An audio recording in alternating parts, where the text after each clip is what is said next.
So here's a small warning.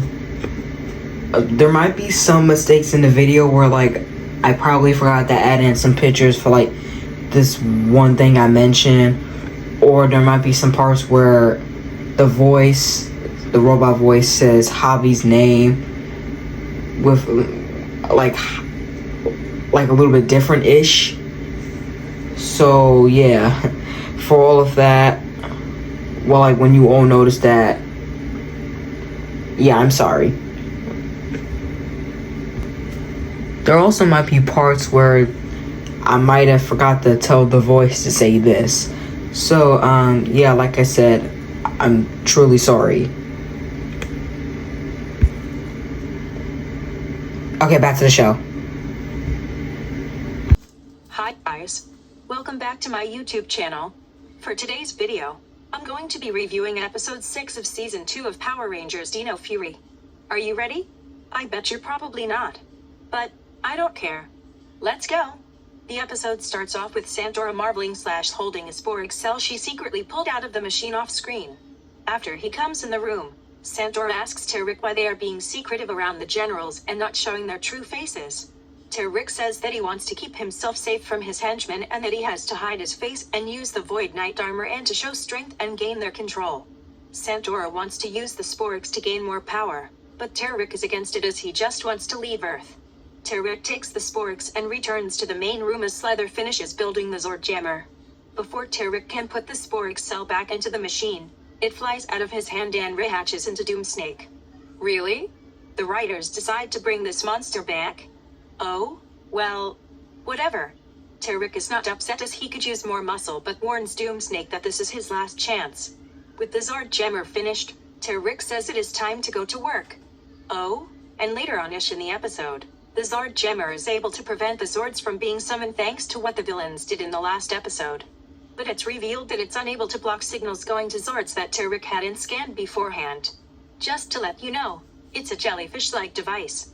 In Ryu Soldier, it's a fairy-themed monster of the day from the villains, created from the negative emotions of an unnamed man with a trumpet, based on his disappointment that he can't find the perfect place to practice playing his trumpet.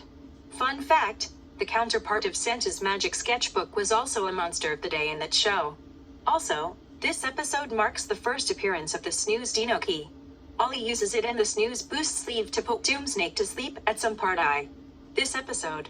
Well, skipping ahead a bunch at Buzz Blast. Javi has to perform with a band called Screaming Zombies at a live stream performance 2 o'clock gig as a new guitar player for this guy named Blair after his rude attitude makes his original player quit.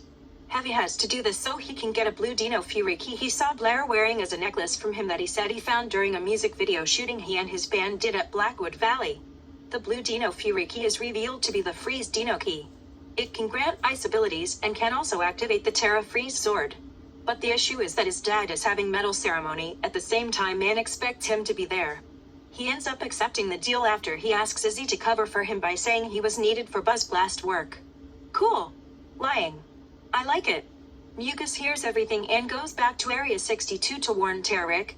After Terrick learns about the Terra Freeze sword in Blackwood Valley, he orders everyone to search for it before the Rangers do.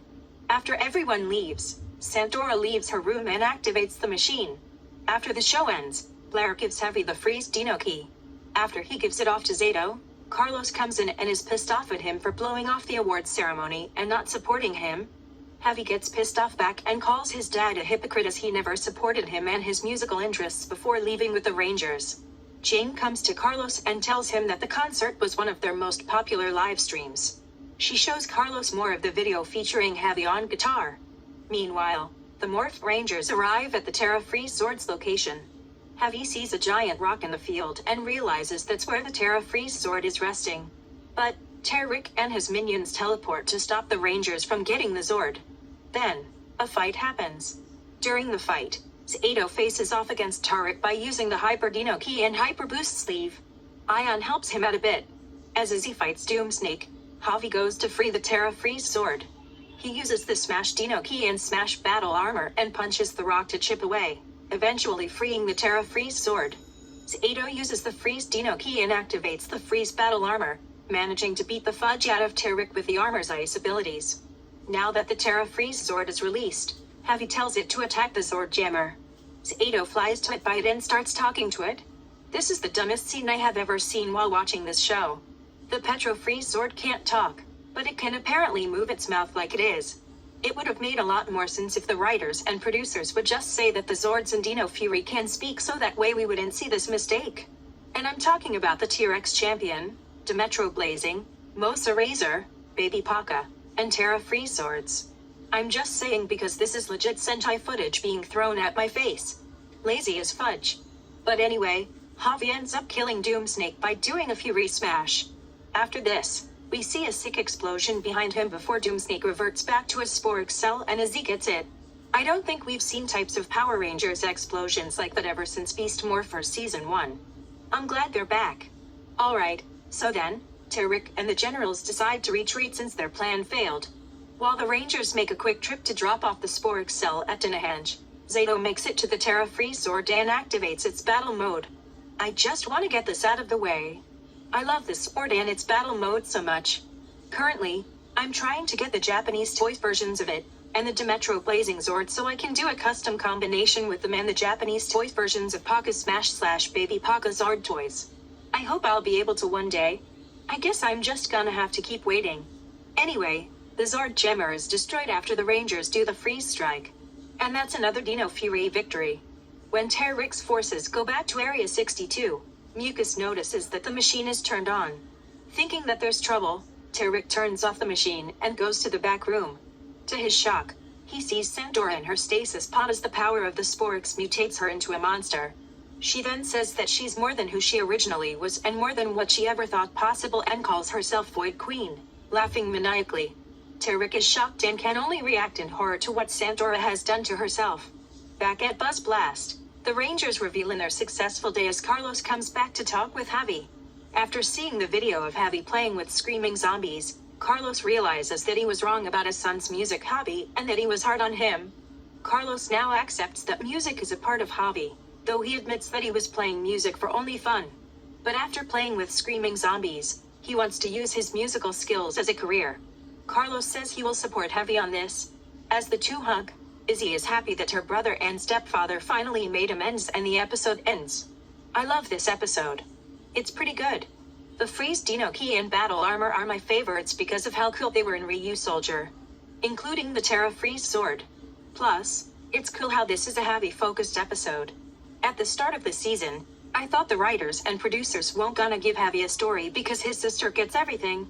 I also love how the Black Ranger uses the Smash Battle Armor in this episode even though his Sentai counterpart never did in his series at all. This reminds me of Season 1 of Dino Fury for Episode 17 when Ion used the Blazing Battle Armor even though his Sentai counterpart never did in his show. And Amelia in Episode 11 with her counterpart. However, there's 3 things I don't like about this episode. First of all, I'm a little disappointed because in Ryu Solitaire, the Terra Freeze Sword was able to talk. And it has a really cute, cool, dope form that resembles an egg and a penguin.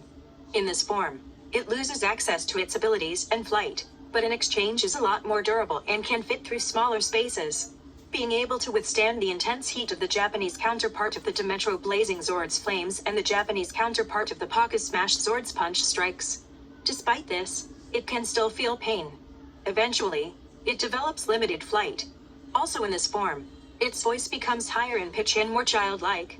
That's one of the reasons why I always wanted the toy. If I did have it, I would imagine taking it with me wherever I would go and take pictures of myself with it. Sadly, I don't know if this will come true for when I get a little more older. I would have to find a low price version of the toys on something like eBay, or Amazon, or Japanese Target, or Big Bad Toy Store. I guess I'll just have to keep waiting.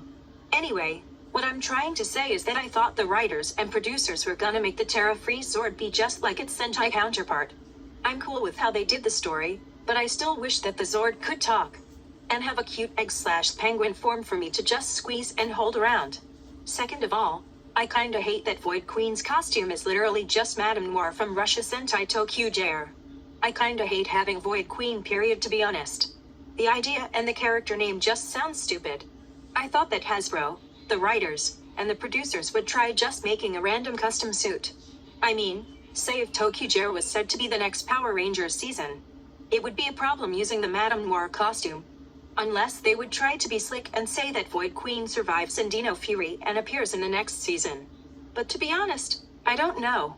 I mentioned and say that I might be okay with this in my next episode reviews, but for now, it just feels weird since this is the third Tokyo monster/villain to have appeared on Power Rangers. I say 3 because we have 2 who appeared in Ninja Steel, as you can see by these 2 pictures of them.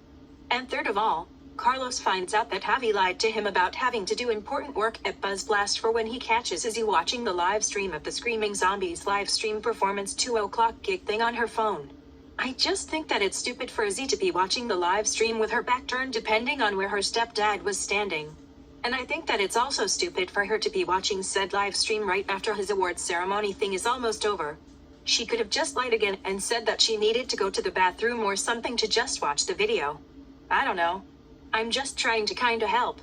Okay, anyway, I think I better end the video here. If you're new to my channel, make sure to hit the like button. And don't forget to subscribe so you won't miss any of my new videos. In my spare time, I'll review episode 7 next.